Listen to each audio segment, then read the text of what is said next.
नमस्कार,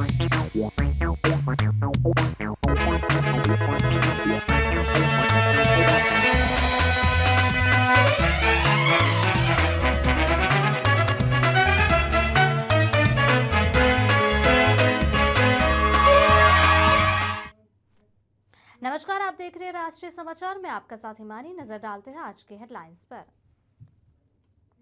उद्धव ठाकरे का महायुति सरकार पर हमला, सीमा सुरक्षा और बांग्लादेशी घुसपैठ पर केंद्र को घेरा। सीएम भूपेंद्र पटेल का सूरत दौरा होगा जल्द, 600 करोड़ के विकास प्रोजेक्ट्स का करेंगे लोकार्पण। एसएमसी के 350 करोड़ के प्रोजेक्ट में ड्रोन कार्यों का लोकार्पण। स्वदेशी जन जागरण अभियान के अंतर्गत पदयात्रा का आयोजन, भाजपा के कई कार्यकर्ता शामिल हुए। 3 साल की बच्ची अवंतिका की मौत का मामला, जांच की मांग को लेकर सड़क पर जबरदस्त विरोध प्रदर्शन। बात करें खबरों की, जहां महाराष्ट्र में विपक्ष के नेता की नियुक्ति को लेकर उठा हुआ विवाद अब और तेज हो गया है। इसी मुद्दे पर शिवसेना चीफ उद्धव ठाकरे ने महायुति सरकार पर तीखा हमला बोला है। उद्धव ठाकरे ने कहा कि विपक्ष का नेता न बनाए जाने पर जो सवाल उठ रहे हैं उस पर साफ दिख रहा है कि उप मुख्यमंत्री एकनाथ शिंदे के दबाव में बीजेपी और सरकार विपक्ष का नेता बनने नहीं दे रही है। उन्होंने कहा कि अगर कोई सरकार या गठबंधन दबाव में फैसले ले रहा है तो उन्हें सत्ता छोड़ देनी चाहिए। नागपुर में मीडिया से बात करते हुए उद्धव ठाकरे ने हाल ही में हुए स्थानीय चुनाव के दौरान पैसों के खुलेआम बंटवारे को लेकर भी महायुति आंतरिक तनाव होने की बात कही। इससे अलावा देश में हो रही बांग्लादेशियों की घुसपैठ पर केंद्र को घेरते हुए उन्होंने कहा कि जिस सीमा से घुसपैठ हो रही है सबसे पहले उस सीमा को सील करने की जरूरत है, लेकिन केंद्र सरकार सीमा सुरक्षा के बजाय महाराष्ट्र के राजनीतिक दलों को तोड़ने में लगी हुई है। उन्होंने बताया कि देश की स्थिति ऐसी है कि देश में प्रधानमंत्री, गृह मंत्री एवं रक्षा मंत्री तो है, लेकिन ये सिर्फ बीजेपी के मंत्री है, देश के नहीं। उन्होंने आरोप लगाया कि बीजेपी नेतृत्व सिर्फ अपनी पार्टी और कार्यकर्ताओं पर ध्यान दे रहा है, देश की सुरक्षा पर नहीं। उद्धव ठाकरे ने महाराष्ट्र के सीएम राहत कोष में जमा 106 करोड़ में से केवल 75,000 रुपए खर्च होने को लेकर भी सरकार पर कड़ा सवाल उठाया। उन्होंने कहा कि इतने पैसे जमा होने के बावजूद सरकार की दान देने की प्रवृत्ति सबके सामने है और हालिया चुनावों में पैसे बांटने के मामले को भी जनता ने देखा है। उनकी आपस की बात है, मैं क्या कर सकता हूँ उसमें। नहीं, जो भी नहीं, वो ऐसे अगर किसी के दबाव में काम कर रहे हैं तो फिर क्या सत्ता छोड़ देनी चाहिए उन्होंने।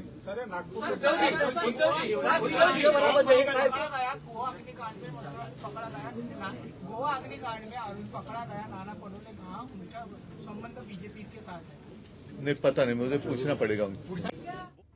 बात करें सूरत की, जहां सूरत के विकास को एक और नई रफ्तार मिलने जा रही है। मुख्यमंत्री भूपेंद्र पटेल कल यानी 13 दिसंबर शनिवार को सूरत के दौरे पर रहेंगे। इस दौरान वे 600 करोड़ रुपए के बड़े विकास प्रोजेक्ट का लोकार्पण एवं खातमुहूर्त करेंगे। सूरत महानगर पालिका इन प्रोजेक्ट से शहर के इंफ्रास्ट्रक्चर को नई ऊंचाइयां मिलने वाली है। मुख्यमंत्री भूपेंद्र पटेल का शनिवार का सूरत दौरा पूरी तरह विकास कार्यों को समर्पित रहेगा। सूरत महानगर पालिका एवं urban ring road development corporation limited के कुल 600 करोड़ के प्रोजेक्ट का लोकार्पण एवं खातमुहूर्त किए जाएंगे, जिनमें एसएमसी के 350 करोड़ के दोनों ही महत्वपूर्ण हिस्से शामिल हैं। इस दौरे का सबसे अहम हिस्सा 66 किलोमीटर लंबे आउटर रिंग रोड के आखिरी बचे हुए सेगमेंट का खातमुहूर्त है। सचिन से कड़ोदरा तक 10 किलोमीटर के इस काम के लिए 250 करोड़ रुपए मंजूर किए गए हैं। इसमें रोड निर्माण के साथ फ्लाईओवर भी शामिल होगा। इस सेगमेंट में पूरा होते ही 66 किलोमीटर का आउटर रिंग रोड साकार हो जाएगा, जिससे शहर के भीतर आने वाले भारी ट्रैफिक कम होगा, कनेक्टिविटी मजबूत होगी और एक नई गति मिलेगी। लक्ष्य है कि प्रोजेक्ट वर्ष 2028 तक पूरी तरह से तैयार हो जाए।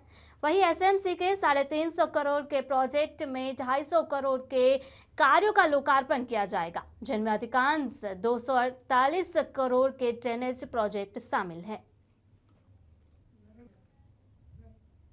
बात करें एकोकाबा नगर के माधो पोखर एसटीपी से छोड़े जा रहे निर्मल पानी में डूब रही फसल से गुस्साए हुए किसानों ने 4 लेन जाम कर दिया। पटना खगड़िया 4 लेन को आक्रोशित किसानों ने औंटा गोलंबर पर जाम कर रखा है, जहां किसानों के इस आंदोलन से वाहनों की लंबी कतार लग गई है। किसानों ने तत्काल पानी रोकने और फसल मुआवजे देने की मांग को लेकर सड़क जाम कर रखा है। वहीं इसी सामने सूचना के बाद पुलिस मौके पर पहुंच गई और किसानों को समझाकर सड़क जाम हटाने की कोशिश की जा रही है। पिछले 1 घंटे से सड़क पर लेटकर किसानों ने आंदोलन जारी रखा है। इसलिए लगाया गया है कि विदिन 5 साल से किसान त्रस्त है। पानी जो है निकासी के त्रस्त के कारण हम लोग परेशान हैं। सैकड़ों बीघा नहीं, हजारों बीघा खेत डूब गया। किसान भूखे मर रहा है। सरकार इस पर कोई जवाबदेही नहीं ले रहा है। एसडीओ, डीएम, एसपी सबको कहा गया है। यहाँ तक कि जो एसपीटी जो ट्रीटमेंट प्लांट जो चला रहा है उसके अधिकारी को कहा गया कि भाई इसका निकास का पानी का निकास का उपाय कीजिए। बस आता है फिर अपना चला जाता है, आता है चला जाता है। कहते कहते आदमी थक गया, किसान लोग थक गया, तो पर भी कोई सुनवाई लेने के लिए यहाँ इस सरकार में कोई सुनवाई नहीं है।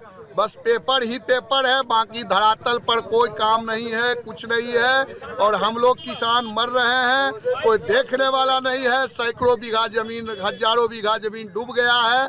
किसान त्रस्त है, परेशान है, उसका कोई रैया दोहैया सुनने वाला नहीं है। हम लोग अब क्या करें? हम लोग मजबूरी में आके यहाँ अंतिम में निर्णय लिया गया कि हम लोग अब रोड पर, सड़क से रोड पर आना जरूरी है, इसलिए हम लोग आए हैं। अब इस पर आगे संज्ञान लेके सरकार क्या करती है, एसडीओ, एसपी, डीएम क्या करते हैं, अब वो लोग जाने।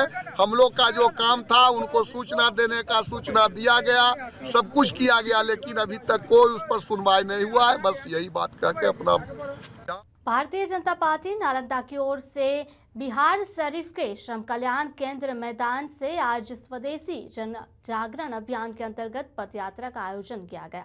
इस पदयात्रा में पूर्व मंत्री व बीजेपी विधायक डॉक्टर सुनील कुमार, जिलाध्यक्ष के अलावा भाजपा के कई कार्यकर्ता भी शामिल हुए। पदयात्रा के दौरान डॉक्टर सुनील कुमार ने लोगों से अपील की कि वे स्वदेशी सामान का उपयोग करें ताकि भारत को आत्मनिर्भर बनाया जा सके। इस दौरान भाजपा विधायक डॉक्टर सुनील ने लोगों से स्वदेशी सामान इस्तेमाल करने के भी उन्होंने कहा कि देश को आत्मनिर्भर बनाने के लिए हमें भारत में निर्मित उत्पादनों का अपने जीवन में हिस्सा बनाना होगा। पदयात्रा के दौरान स्वदेशी अपनाओ अभियान भी चलाया गया। इस अभियान के तहत एक शिविर का आयोजन भी किया गया, जिसमें उपस्थित लोगों से स्वदेशी उत्पादकों के इस्तेमाल के लिए संकल्प पत्र भरवाए गए हैं, जिसमें इस अभियान के माध्यम से स्थानीय लोगों को जागरूक किया जा सके कि स्वदेशी उत्पादकों का प्रयोग न केवल हमारे देश की अर्थव्यवस्था को सशक्त करेगा, बल्कि यह हमारे समाज में आत्मनिर्भरता को भी बढ़ावा देगा। आत्मनिर्भर बनाने के लिए जरूरी है कि हम देश में बने हुए सामानों का उपयोग करें। इसके लिए हम लोगों ने एक पद यात्रा का आयोजन किया है जो पूरे भारत में आज होगा। हम लोगों को जागरूक करना चाहते हैं कि देश में बने हुए सामानों का ही उपयोग करें, स्वदेशी अपनाओ, देश को आत्मनिर्भर बनाओ। और इसके लिए हम लोग बिहार शरीफ के जन जन को संकल्प भी दिलवाएंगे और हर घरों में स्वदेशी अपनाने के लिए एक स्टिकर भी लगाएंगे।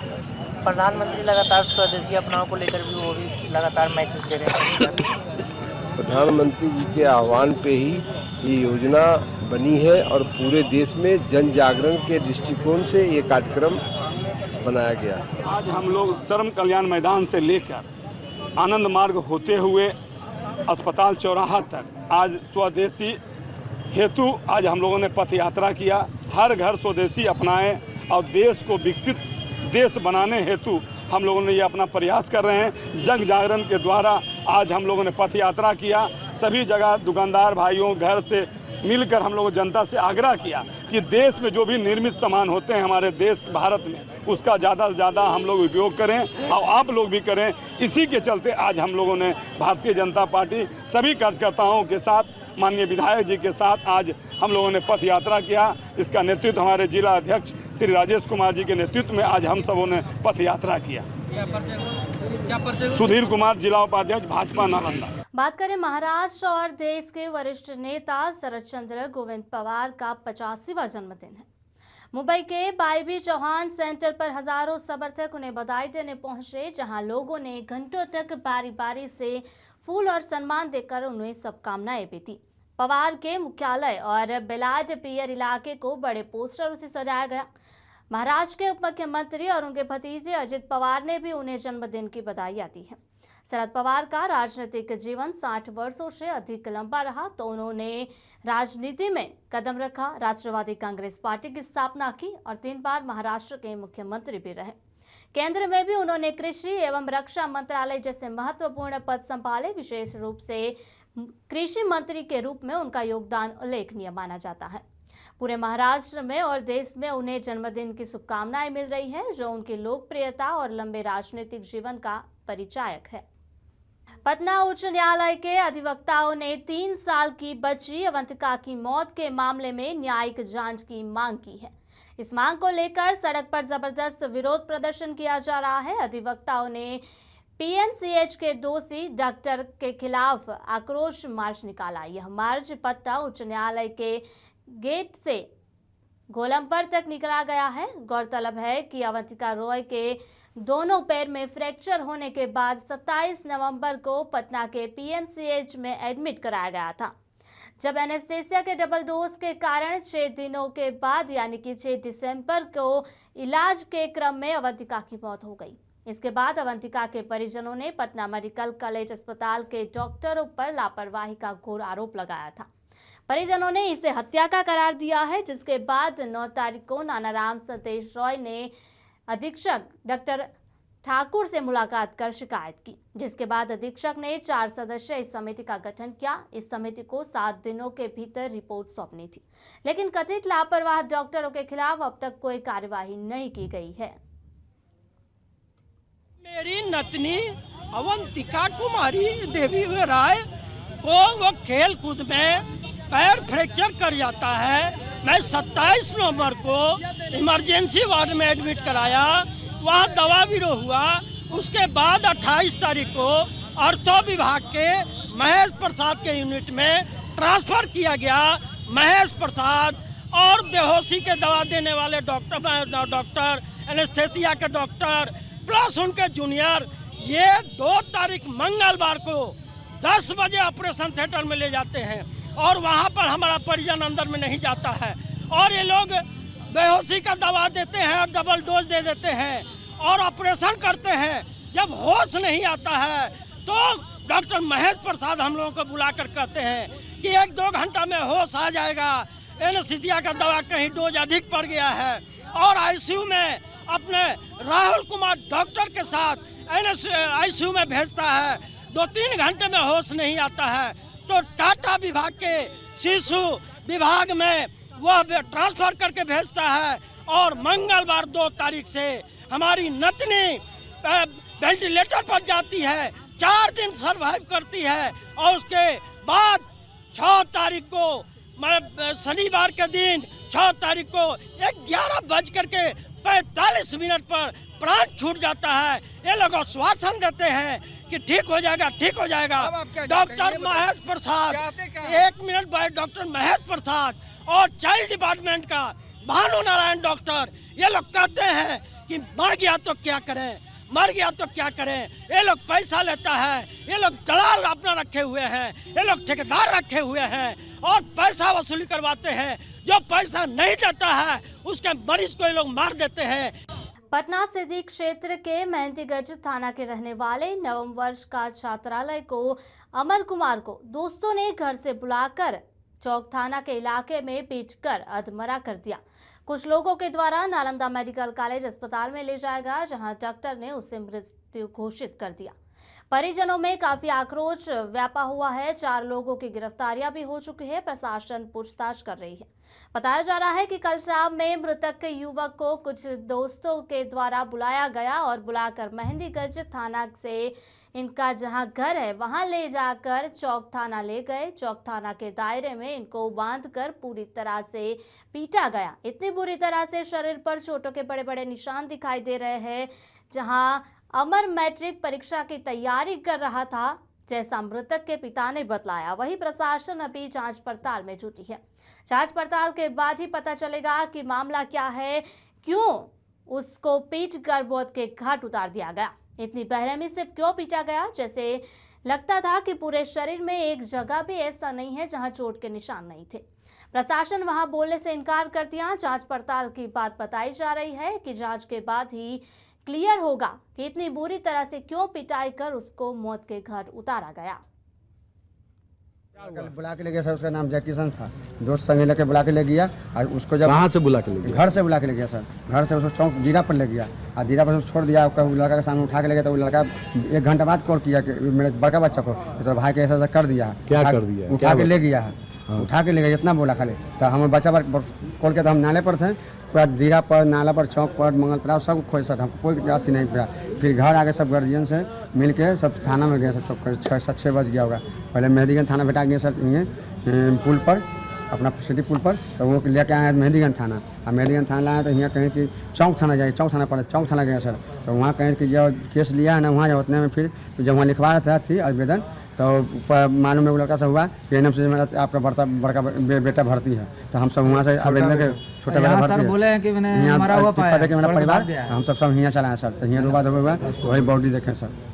यहाँ मामला क्या है? मामला बॉडी क्या? पर बॉडी यहीं मिला हम लोग का। भर दिया था। कहाँ रहते थे आप लोग? हम लोग से धन के रिसीव कॉल में। कहाँ? महादेव सिंह लिंग पथ महादेव। क्या शंका क्या, कैसे मौत हुई है? शंका सर कि हमको तो कुछ अथी नहीं है। अभी सर शंका जो लड़का बुला के ले गया, वही लड़का संगे सब विवाद होकर बाद हुआ है। बुला के बाद विवाद हुआ। विवाद होने के बाद कैसे मौत हुआ है कुछ पता चल रहा है? नहीं बता रहा हूँ। हम लोग कैसे बता सकते? देखने से क्या लग रहा है? मार कितना मार है, मार पड़ल है। आगे पीछे सब तो मार दे सब। इसको मार से प्राण गया सर। इसको कुछ नहीं कि नशा फराक नहीं किया गया, इसको मार के प्राण गया। मतलब पीट के? हाँ, पीट के मारा गया सर। बिहार थाना क्षेत्र स्थित डॉक्टर कॉलोनी के पीछे चुनागढ़ी गढ़पर के पास खाली मैदान में एक युवक का शव मिलने से इलाके में सनसनी फैल गई है। मृतक की पहचान थाना क्षेत्र के कोकल गांव के निवासी सूर्यमणि प्रसाद के 24 वर्षीय पुत्र के रूप में की गई है।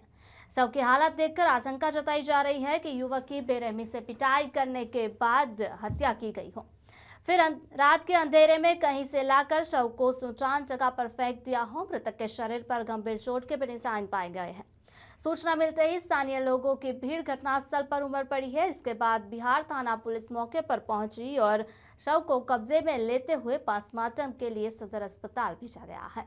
मामले की जांच में पुलिस जुट चुकी है। तभी मृतक के परिजनों का बताया गया है कि गोलू पिछले 2 वर्षों से बिहार शरीफ में किराए पर रहकर एक लैंड ब्रोकर के साथ काम करने के साथ साथ पढ़ाई भी कर रहा था। परिजनों के अनुसार रात करीब 3 बजे के फोन से एक कॉल आया और फिर फोन करने वाले युवक ने बताया कि गोलू की हालत गंभीर है। बहन ने उसे सदर अस्पताल ले जाने की सलाह दी। इसके बाद मृतक का फोन स्विच ऑफ हो गया। आरोप है कि वह युवक मृतक के फोन से 20,000 रुपये की मांग कर रहा था। पैसे नहीं देने जाने पर जान से मार देने की धमकी भी दे रहा था। घटना डीएसपी नूरुल हक ने बताया कि मौत के कारण पोस्टमार्टम रिपोर्ट एवं परिजनों से पूछताछ के बाद ही स्पष्ट हो पाएगा। फिलहाल पुलिस सभी पहलुओं पर जांच कर रही है। आज प्रातः बिहार थाना को थाना अंतर्गत एक शव होने की सूचना प्राप्त हुई थी। तत्पश्चात घटनास्थल का विस्तृत निरीक्षण किया गया, जहां पर एक 24-25 वर्षीय व्यक्ति का शव पाया गया है। तत्काल शव की पहचान नहीं हो पा रही थी। तदुपरांत इंक्वेस्ट कर उसे विधिवत सदर अस्पताल अंत परीक्षण के लिए लाया गया। इसी क्रम में शव मंटू कुमार जो है कपलोचक नूरसराय के होने की बात पता चली है और परिजनों को सूचित किया गया है एवं सभी बिंदुओं का सत्यापन किया जा रहा है तथा घटनास्थल से जो महत्वपूर्ण साक्ष्य जब्त किए गए हैं उनको भी एनालाइज किया जा रहा है और परिजनों से पूछताछ में और अंत परीक्षण के उपरांत मृत्यु का कारण जो है वो स्पष्ट हो पाएगा। दीदी पैसा दे दो, नहीं देगा तो ऐसे मार देगा जान। बोले कितना पैसा कहाँ है पहले बताएगा तो ना, तो बोला कि हमें कहाँ बोला भुला गए, लेकिन उस पर फिर 3000 रुपये भेजे, फिर बोला कि और मांग, मार रहा है, बोल रहा है कि और मांग। उसके बाद फिर उसका मोबाइल स्विच ऑफ हो गया, फिर उसके बाद कॉल जा रहा है, फिर उठा ही नहीं रहा है। 11:30 बजे लास्ट बातचीत हुई थी, फिर 3 बजे रात में फिर फोन आया, फिर यहाँ से कोई क्या क्या दोस्त उसका बोल रहे हैं जो ज्यादा सीरियस है, इसे भर्ती करना है। तो बोले कि अभी तो रात है तो कहाँ जाएंगे, जैसे सदर हॉस्पिटल में ले जाए। उसके बाद फिर उसका फोन ही नहीं उठ रहा है। 3 बजे लास्ट बातचीत हुआ था, उससे नहीं बात हुआ, दूसर कोई किया था, मतलब उसका दोस्त बन के कोई फोन कर रहा था उसी के नंबर से। हाँ उसी के नंबर से सब किया, दूसर के नंबर से नहीं किया। तो किसको पैसा देना था कुछ बता रहा था क्या? हाँ एगो स्कैनर भेजा, उसी पर पैसा 3000 रुपये भेजे भी हैं। अच्छा, तो किसके नाम से? कितना पैसा मांग रहा था? 20,000 रुपये। अच्छा, 3000 आप लोग दिए थे और पैसा मांग रहा था। हाँ आप उनके कौन हुए? बहन। क्या नाम हुआ? किनको? प्रिया कुमारी। बात करें बिहार की, जहां लखीसराय जमुई मुख्य मार्ग स्थित नावाडीह के समीप अनियंत्रित पिकअप वाहन ने गंगा स्नान करने जा रहे एक परिवार के कई सदस्य को अपने चपेट में ले लिया। वहीं पिकअप चालक की दुर्घटना के बारे में घायल हुआ है। इसके बारे में बताया जा रहा है कि रायडी गांव से अर्जुन चौधरी अपने परिवार को लेकर गंगा स्नान के हेतु बहरिया के लिए टोटो वाहन पर सवारी करते हुए निकले थे। तभी पीछे से अनियंत्रित पिकअप वाहन ने टोटो को जबरदस्त टक्कर मार दी, जिससे सभी सवार बीच सड़क पर दूर जा गिरे। वहीं पिकअप वाहन का चालक भी बुरी तरह से घायल हुआ है। जानकारी मिलते ही मौके पर पहुंची थाना पुलिस की टीम ने सभी घायलों को उठाकर इलाज हेतु लखीसराय सदर अस्पताल पहुंचाया। तत्पश्चात उन्हें परिजनों को घटना की जानकारी भी दी। तुरंत पहुंचे वहां और नावाडीह और में हुआ है, टोटो और पिकअप में हुआ था। टोटो और पिकअप में टक्कर हुई है। तो ये जो घायल हैं ये टोटो वाले पिकअप ये दोनों हैं? टोटो में बैठे हुए थे। ये सब टोटो पर जो बैठे हुए थे वो लोग कहाँ जा रहे थे कुछ पता चला है? नहीं अभी पता नहीं चला, हम लोग तुरंत लेके आए हैं अभी हॉस्पिटल मिला हम लोग तुरंत। बात करें महाराष्ट्र की, जहां रायगढ़ जिले के नागांव एवं आसपास के इलाकों में तेंदुए का आतंक लगातार बढ़ता जा रहा है। पिछले कई दिनों से गांव में दहशत का माहौल है। 2 दिन पहले रेस्क्यू टीम एवं वन विभाग की मौजूदगी के बावजूद तेंदुआ उन्हें चकमा देकर भाग गया था। सुबह फिर एक बार रायगढ़ के अक्षी साखरी इलाके के पास तेंदुए ने सुबह के वक्त जाकर लोगों पर हमला किया, जिसमें 2 नागरिक घायल हो गए। इसके बाद नागांव एवं अलीबाग क्षेत्र में डर एवं तनाव का माहौल बढ़ गया है। पिछले 4 दिनों में तेंदुआ कल 8 लोगों को घायल कर चुका है, जिसके बाद स्थानीय नागरिकों में रोष एवं बेचैनी दिख रही है। लोगों की मांग है कि वन विभाग जल्द से जल्द तेंदुए को पकड़कर इलाके को सुरक्षित करे। वन विभाग और रेस्क्यू टीम लगातार क्षेत्र में सर्च ऑपरेशन चला रही है, लेकिन तेंदुआ अभी भी पकड़ से बाहर है। ग्रामीणों का कहना है कि जब तक तेंदुआ पकड़ा नहीं जाता वे खुद सुरक्षित महसूस नहीं कर पा रहे हैं। मैं रोज जैसा अपना काम कर रहा था, सुबह में उठा, चाय बनाया, उसके बाद बटाटा बैठ के छिल रहा था, वो आराम से अंदर आया, घुसा। टाइम हो रहा था 5:55। उसके बाद मेरे गला पकड़ने के लिए झपटा, मैं अपने हाथ से उसको ढकेला, फिर भी एक दांत इधर लगा, एक दांत इधर, एक दांत सिर में, और फिर इधर एक पंजा मारा है।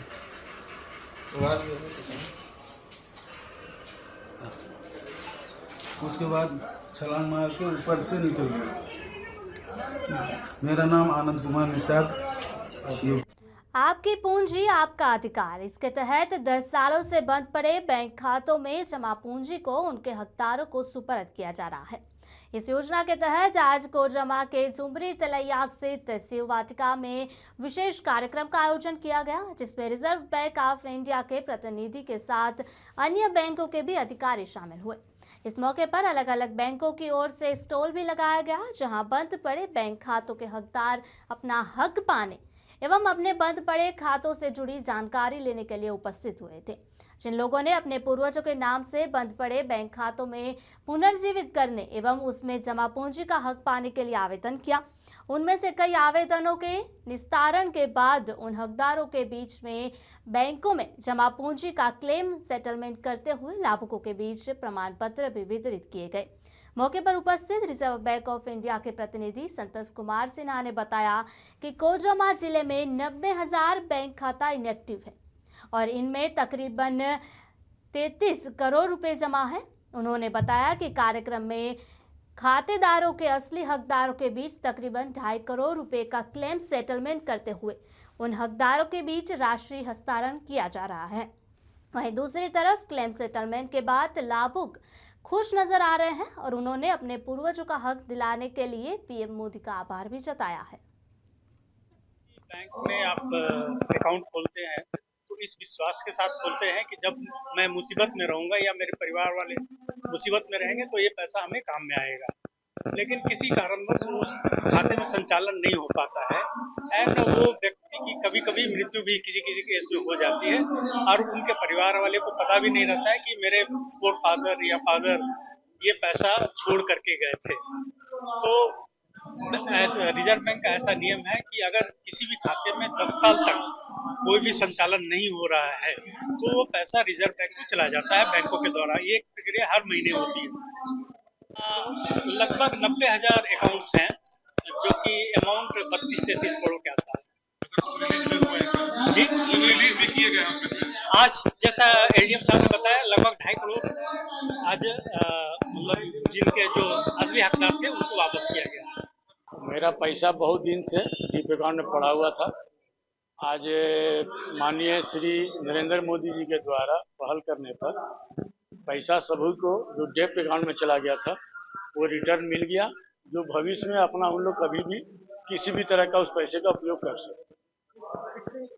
जी मेरा पैसा था लेकिन डीप अकाउंट में जाने की वजह से पैसा निकल नहीं रहा था। लेकिन जब बैंक से मुझे फोन आया कि आपका डीप अकाउंट में कुछ पैसा पड़ा हुआ है, आकर के उसे केवाईसी वगैरह सब करवा करके और भर के दे दें तो आपका पैसा रिफंड आ जाएगा। मेरा पैसा 20-25 दिन में फिर वापस आ गया। इसके लिए मैं माननीय नरेंद्र मोदी जी प्रधानमंत्री जी को बहुत बहुत धन्यवाद देना चाहूंगा कि गरीबों का जो भी पैसा डीप अकाउंट में पड़ा चला गया था वो उनको रिकवरी मिल गया। वो अपना बर बीमारी शादी ब्याह में अपना यूज कर सकते हैं। काफी दिन से मेरा बैंक में पैसा फंसा हुआ था, अब वो मिल गया। बैंक गए थे, वहाँ से मिला हमको। सर बोले कि मिलेगा। खबरों का दौर जारी रहेगा, देखते रहिए राष्ट्रीय समाचार। नमस्कार।